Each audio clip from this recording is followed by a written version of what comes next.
De vous retrouver pour votre 20h bilingue. Good evening for me, Armstrong Sanda. Bonsoir Christine Babanda. Good evening ladies and gentlemen. Thanks for joining Equinoxe Television on our 8 p.m. bilingual edition of news. We live from Douala, Cameroon's economic capital city, Equinoxe Central News Desk. In our top stories, rescue operations continue tomorrow as over 11 persons are still missing following the landslide in Chang in the Manual Division of the West region. A lifeless body was retrieved today, bringing the total number of dead persons to 12. We are going to be telling you in this edition of the news that the operation by the Army Rescue Unit is also being aided by municipal police officials of Chang and the rest of the West region. This story and more will be yours in this newscast. À la une de votre journal ce soir, double glissement de terrain sur la falaise de Chang. Le bilan s'alourdit et passe désormais à 12 morts. Des dizaines d'autres personnes manquent toujours à l'appel alors que les recherches se poursuivent toujours sur le site pour tenter de retrouver des corps. Les informations est à suivre dans quelques instants.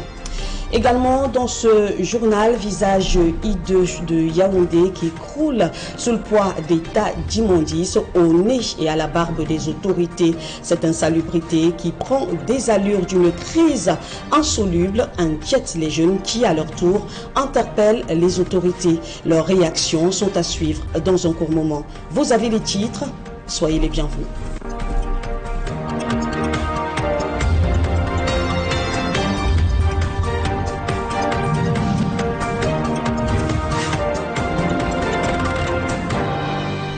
Dans un contexte marqué par une hausse vertigineuse des accidents mortels de la circulation sur nos axes routiers, débutons ce journal en prenant directement les derniers développements autour du double glissement de terrain survenu sur la falaise de Chang et qui a d'ailleurs alourdi le nombre de morts, on le disait au début de ce journal, qui passe à 12. Les détails avec Robert Kenyé et Vivien Tonfac. Bilan mitigé en ce 5e jour de fouille ici sur le site de la catastrophe survenue sur la falaise de Chang. Les efforts des équipes de recherche ont néanmoins permis d'extraire des décombres la dépouille d'un homme. Il s'agit d'un transporteur qui faisait la ligne Chang-Sancho. Il faisait le transbordement avec un de ses collègues, lui aussi décédé, quand ils ont été surpris par le deuxième éboulement de terrain. Affirmatif. Oui, là, c'est ce qui était là, ils sont passés avec la terre. Jusqu'en bas. Ok. Les deux ceux qui étaient placés ici, ils filmaient. Ce sont ceux que ça a mené ici là, le capitaine de la mairie là. C'était 8. Ok. Mais tous les autres accidentés qui étaient là-bas, avec même les véhicules chez les poissons là. On ne les a pas vus. Ils doivent être en bas là. Oui, ils doivent être en bas. Le gouverneur de la région de l'Ouest, au cours de sa descente sur le terrain aujourd'hui, a essayé d'identifier les personnes dont les membres de la famille sont portés disparus depuis qu'est survenu ce double éboulement de terrain. Est-ce qu'il y a des familles ici qui attendent encore les corps? Ok. 1, 2, 3. Le bilan de cette catastrophe au 5e jour des recherches fait état de 12 morts. La 12e dépouille a été retrouvée aujourd'hui et les autorités annoncent que les recherches vont se poursuivre dès demain. Ici en haut, tel que vous le constatez, les recherches sont terminées. Donc dès demain, nous allons accentuer les recherches plus bas, espérant retrouver les personnes qui sont recherchées, dont les familles sont ici présentes, qui nous déclarent qu'ils n'ont pas encore retrouvé les membres de leur famille. Nous avons reparti les pompiers en 4 équipes, associés au personnel de la mairie de Chang, qui travaillent d'arrache-pied. Et depuis mardi, il faut le dire, les recherches ne sont pas faciles. Le rétablissement de la circulation est de nouveau d'actualité. Le gouverneur de la région de l'Ouest a annoncé la présence sur le terrain d'une équipe d'experts lundi prochain. Cette équipe d'experts aura pour mission d'effectuer un tracé qui permettra aux petites voitures de traverser la zone sinistrée afin de soulager les souffrances des populations qui aujourd'hui sont obligées de contourner toute la région de l'Ouest pour se rendre, par exemple, dans la localité de Sanchou, juste à côté. Depuis le site de la catastrophe de la falaise de Chang, nous sommes Robert Kenyé et Vivien Tonfac pour Equinoxe Télévision. Alors que des dizaines de personnes manquent toujours à l'appel et que l'attente est intenable auprès des familles des victimes et que les recherches angoissantes également se poursuivent sur le site, des experts pensent que les moyens mis en œuvre pour cette opération restent inefficaces et insuffisants. Isabelle Carole Zoupette, J'irai Siopa pour d'autres explications. L'Organisation mondiale de la santé, les glissements de terrain sont les plus répandus que tout autre événement géologique et peuvent se produire n'importe où dans le monde. Aucun pays n'est épargné de ces glissements de terrain qui causent des milliers de décès. Parlant de décès lors de ce type de catastrophe, extraire les victimes des décombres est un véritable challenge. À ce stade, les chiens renifleurs sont très sollicités en raison de leur flair très puissant. Ils sont utilisés par les forces de police pour rechercher les cadavres dans différents environnements. L'extraction des corps dans de meilleures conditions nécessite également une forte batterie d'engins, parmi lesquels les pelleteuses, encore appelées pelles mécaniques. Même les experts de santé ne sont pas exclus dans cet exercice de la vie de géographe, comme pour le cas de l'effondrement enregistré à la falaise de Tchang. Le travail qui est fait actuellement avec les pelles est un travail d'amateur. C'est la raison pour laquelle il est important de pouvoir mettre à contribution les médecins légistes pour limiter les risques de propagation des maladies. Il est important de pouvoir dynamiter l'intégrité de toute cette falaise. Ouvrir la falaise d'un endroit à un autre, mais également de pouvoir sécuriser les pentes de la falaise. En termes de normes, les recommandations sont les suivantes. Après la catastrophe, là, la direction de la protection civile, qui est un organe qui est sous tutelle du ministère de l'administration territoriale, mobilise des forces vives, notamment l'armée, avec tout ce qui va avec, notamment les sapeurs-pompiers, mais également les militaires pour sécuriser le site au moins sur un rayon de 3 km, dans l'optique de pouvoir organiser les évacuations, l'assistance aux personnes qui sont coincées, l'apport des chiens renifleurs dans l'optique de trouver plutôt les corps. Au regard de la délicatesse des corps humains, souvent ensevelis lors des éboulements de terrain, le respect des règles dans la fouille des dépouilles est une étape cruciale. La non-observance des précautions nécessaires pouvant aggraver le bilan en cette situation de catastrophe. Je propose maintenant de partir à Maroua, dans l'extrême nord du pays, où 8 présumés malfrats ont été interpellés par les forces de sécurité. Chose curieuse, vous allez le voir dans ce reportage, 2 jeunes filles font partie de ce gang. On regarde les images d'Amadou Daïrou, Innocent Abega sur le commentaire de Clarisse Fotsa.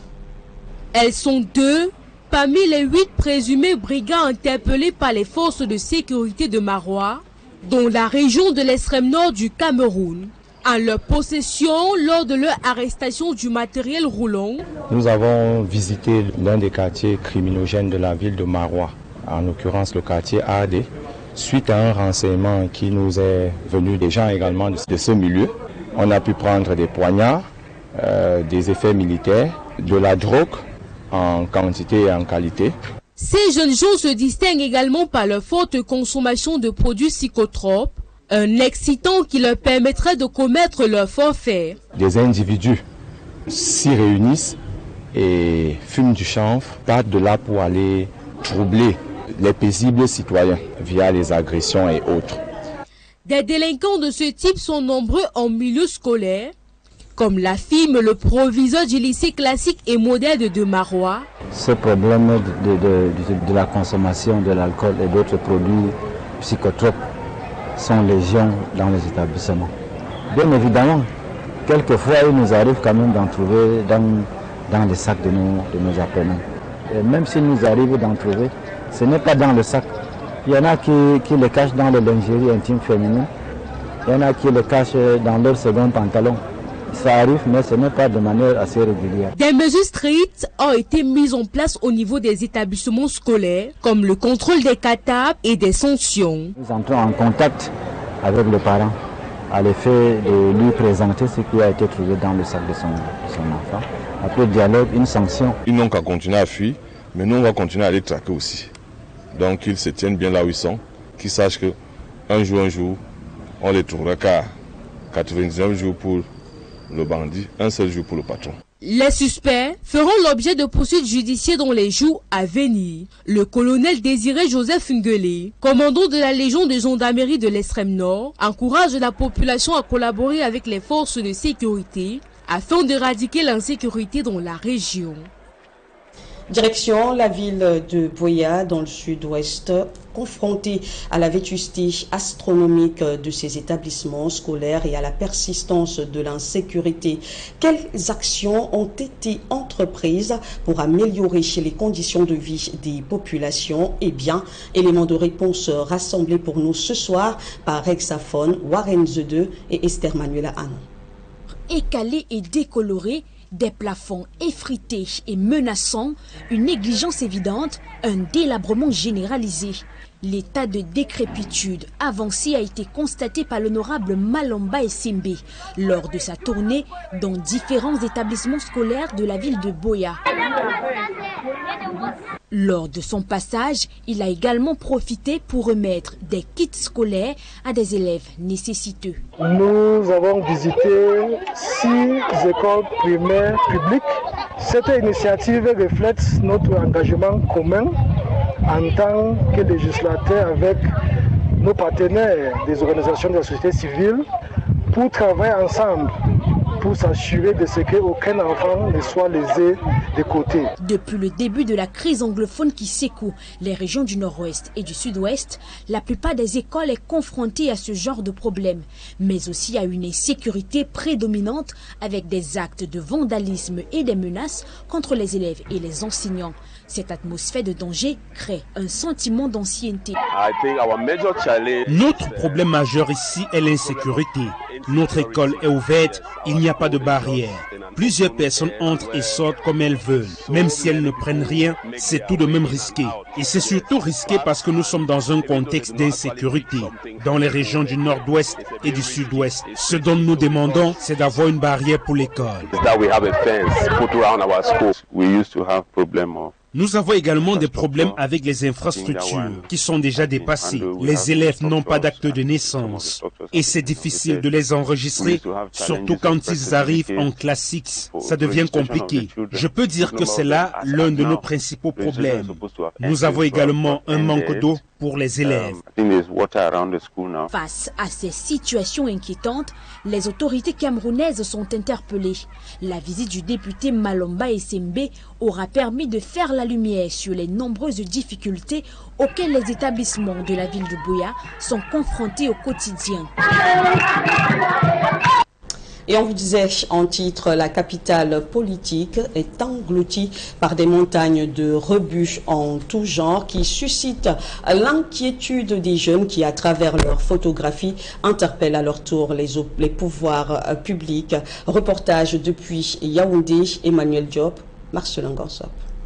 Ce sont des photos qui valent 1000 mots dans une capitale, dont il n'est pas exagéré de dire qu'elle est otage des ordures. Que ce soit à Olembe, Damas, Mélène, Etodi ou Obam, pour ne citer que ces quelques quartiers, nos rues et marchés offrent le spectacle désolant des immondices qui s'entassent et pourrissent pour ainsi dire le quotidien des populations. Déjà ces images nous permettent de voir que la pollution, du moins la gestion des déchets au quotidien reste une problématique. Alors cette exposition photo montre les poubelles et l'insalubrité dans la ville. Ces images qui pourront en fait choquer les personnes et en même temps les éveiller, les réveiller et leur faire comprendre que l'environnement est sale et qu'ils peuvent prendre des actions pour cela. Au-delà d'une simple exposition, il est question à travers ces photographies de créer un électrochoc au sein de la population. Cet envers du décor-là pourrait faire en sorte que les gens prennent plus conscience de l'impact et de l'effet que nos actions ont sur l'environnement. Je me sens vraiment sensibilisée, je regarde dans quel monde nous vivons, c'est vraiment incroyable. Et j'appelle à tous ces jeunes d'œuvrer dans la protection de l'environnement pour les générations futures. Même si le ramassage des ordures ménagères et autres déchets de toutes sortes est de la responsabilité des pouvoirs publics, il n'y a que chacun de nous a son rôle à jouer dans la noble mission de préservation de l'environnement. Ça me donne des idées, en fait ça conforte mon idée selon laquelle il est important que les jeunes et la société civile dans son ensemble puissent agir en synergie pour pouvoir régler les problèmes environnementaux auxquels notre pays fait face. Mais surtout même dans la ville de Yaoundé, qui est aujourd'hui comparée à une vaste poubelle. Mon idée à moi, c'est que la société civile puisse créer une convention citoyenne pour pouvoir éradiquer les décharges sauvages dans la ville de Yaoundé. Il a attendu un engagement citoyen dans l'action environnementale. Celui-ci passe par la lutte contre le désordre urbain et la pollution, notamment des plastiques. Eco-Visual Project veut fédérer toutes les énergies autour de la promotion des actions concrètes pour la protection et la préservation de notre environnement. C'est avec cette insalubrité sans précédent dans la ville de Yaoundé que la première partie de votre journal rentre en gare. Place à présent à l'actualité en langue anglaise avec vous, Formian Stronsanga. You're right, Christine Babanda. Ladies and gentlemen, we're glad you're staying with us in the second segment of news. We're starting on insecurity to say that gendarmerie officials of the Far North region of Cameroon have dismantled a gang of young persons specialized in terrorizing inhabitants of the Far North and neighboring regions to the far north, like the North region. This gang of individuals were caught also in possession of military gadgets and equipment. We have details with Lucy Etier Liengu in the following report. A recent operation in Dugoi and Hade neighborhoods in Marwa in the Far North region leads to the arrest of a gang of 6 alleged bandits involved in juvenile delinquency. The young people aged between 20 and 30, according to inhabitants, have been terrorizing the community. Among them, some women who acted as accomplices and facilitated the atrocities. Yesterday night in the one quarter of Marwa, named Hadi, they have arrested 9 people and a lot of drug and that thing we call shisha. They were consuming shisha in 3 houses. The main dealer has escaped because they were knowing that we were coming, but we have arrested some people who were consuming those drugs with them. The principal of Lycée Classique et Moderne de Marwa says the presence of recalcitrant students in schools has been due to the high consumption of hard drugs. À l'occasion de la prise en main des enfants. To curb these, measures have been implemented at the level of schools, like checking of school bags. Tous les sacs de nos élèves. On a pu prendre des poignards, des effets militaires. At the time of the arrest, the suspects had in possession military equipment, stolen motorcycles, bladed weapons, mobile phones and other items. Aux instructions du commandement. While investigations continue, in the days ahead, the alleged bandits will face legal proceedings. Colonel Désiré Joseph Ngele, commander of the Gendarmerie Legion, encourages the population to collaborate with security forces in order to eradicate insecurity in the Far North region.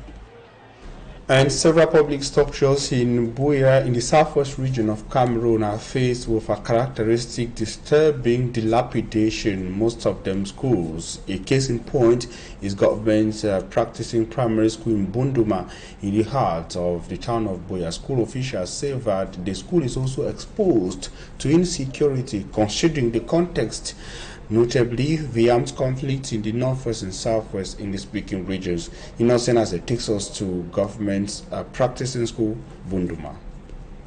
Pupils of government's bilingual primary school Bunduma in the Fako division of the southwest region brave the odds to acquire knowledge, but the fenceless school compound exposes them to one thing. Our major challenge we face here is the problem of insecurity. Our school is just in an open air where so many people make their way in and out.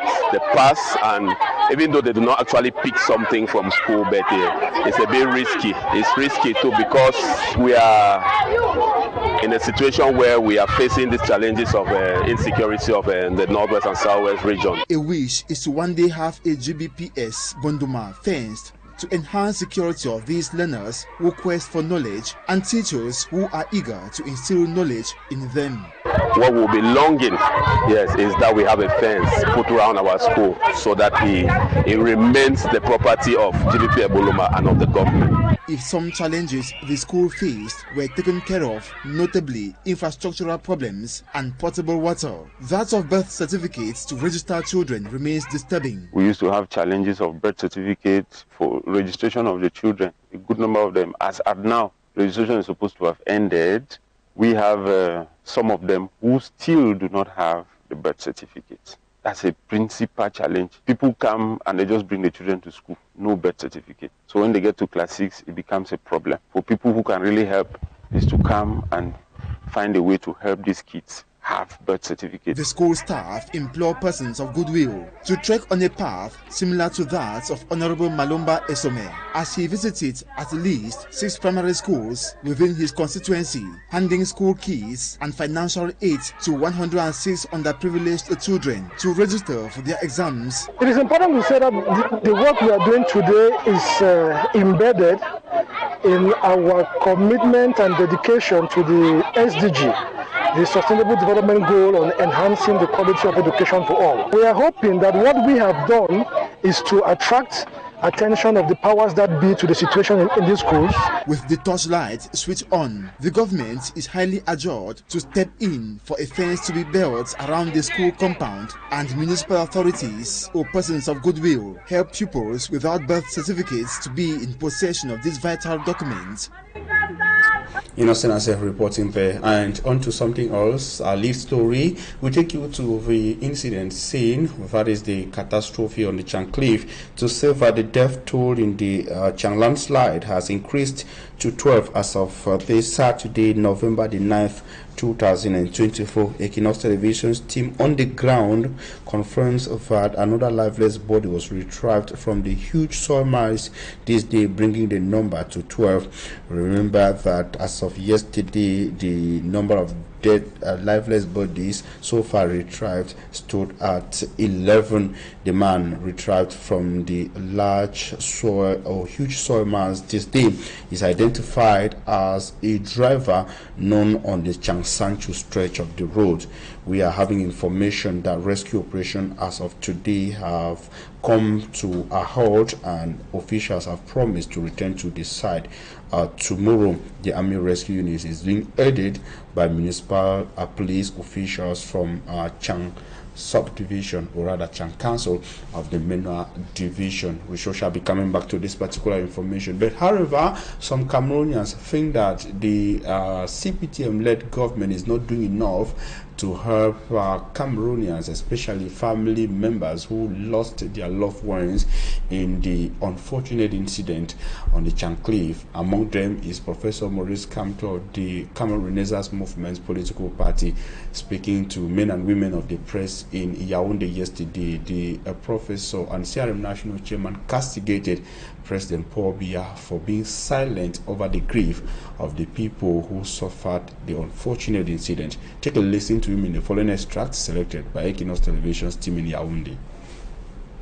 Why has he not said a word, issued a statement several days after the tragedy, while dozens of his compatriots remain buried and abandoned to a fatal outcome by an incompetent, inhuman government with no empathy for both those buried and their families?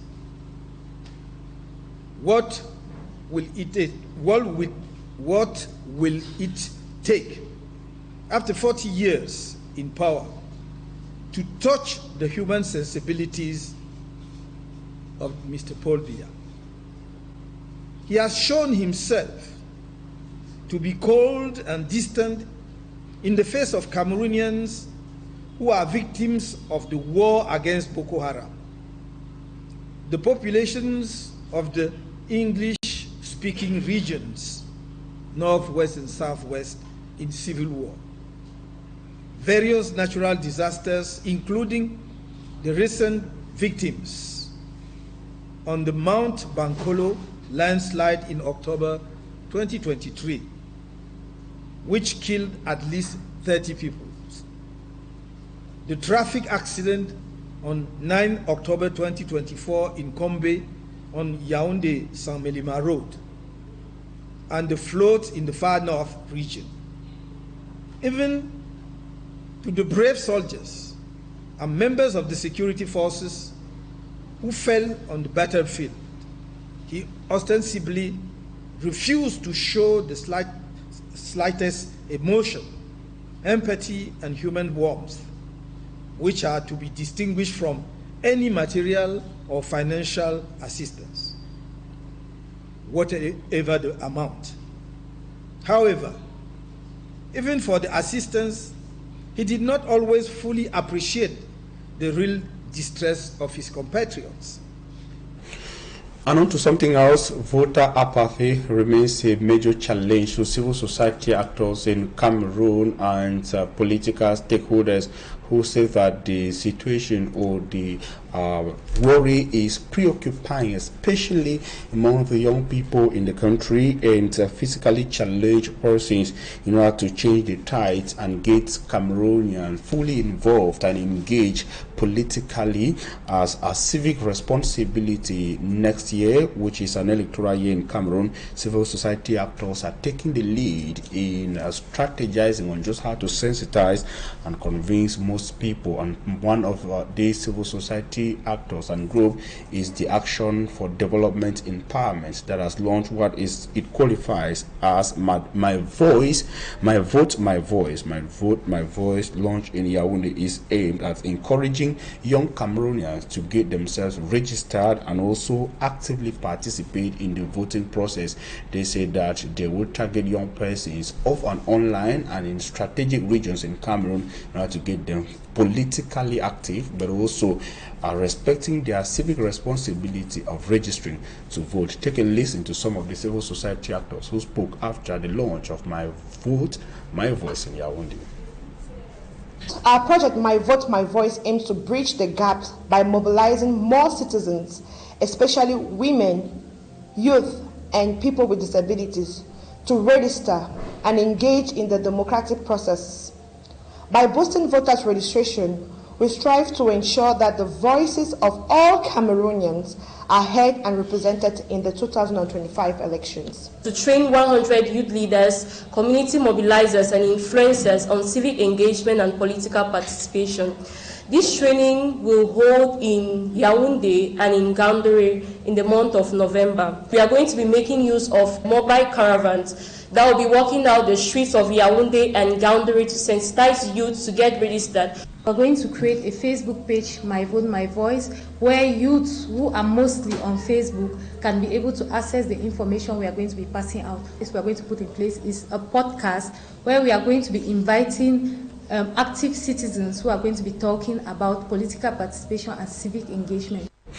The physical challenge, or rather the societal ill of the sale of illicit drugs, has come back to the table for Cameroonian stakeholders again. This follows the release from Cameroon's Minister of Public Health over the sale of litacol, which is said to be a drug not good for patients and Cameroonians.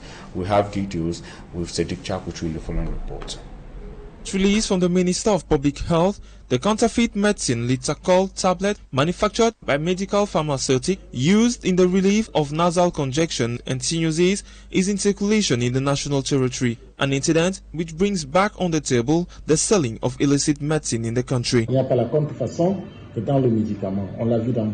It's not only in the medical sector that we have illicit drugs, in all sectors we have them. a donné l'autorisation de mise sur le marché pour un produit comme celui-là. But in the medical system, it is very dangerous because it is what each and everyone consumes so as to get better. Une copie, un faux médicament. So the minister has got it right if he says that this litacol has to be removed from the market. Pour l'enlever du territoire national. According to the minister, the medical pharmaceutic laboratory, holder of several marketing authorizations in Cameroon, does not hold a marketing authorization for litacol. The authentic litacol, having obtained a Cameroonian marketing authorization AMM number 1138-1201 October 22, 2018, is manufactured by Generic Healthcare PVT Ltd GHPL India. For pharmacists, measures have to be taken to stop the production and selling of illicit drugs. Devrait être suffisamment répressif. Vous savez que la contrefaçon de médicaments, c'est un crime. Et Interpol est très impliqué dans la lutte contre la contrefaçon. Donc il n'y a pas d'autres mesures. C'est des mesures d'application des lois et de la réglementation. To some of them again, this will disturb the local production of medicines in the country. Aujourd'hui, environ 6000 références, donc, qui ont pour molécules actives environ 1000 molécules. Donc, même si nous avions une industrie locale, sur les 6000 références, nous en produirions maximum 200. Donc, ça résoudrait peut-être, peut-on dire, le problème de la contrefaçon sur les 200. Mais attention, sur les 200, si ça se vend bien, la contrefaçon va aussi s'y intéresser. The minister calls on the vigilance of the population. That report brings us to the end of this edition of the Bilingual Newscast on Equinoxe Television. We thank you immensely for your keen attention, urging you to stay in the company of interesting programs on Equinoxe. Christine Obanda, on se voit demain à 20h. In Godwill, Fomi Armstrong Sanda, Madame, Monsieur, c'est la fin de ce journal. À toutes et à tous, merci de l'avoir suivi. Merci également à toute l'équipe technique pour la réalisation de cette tranche d'information.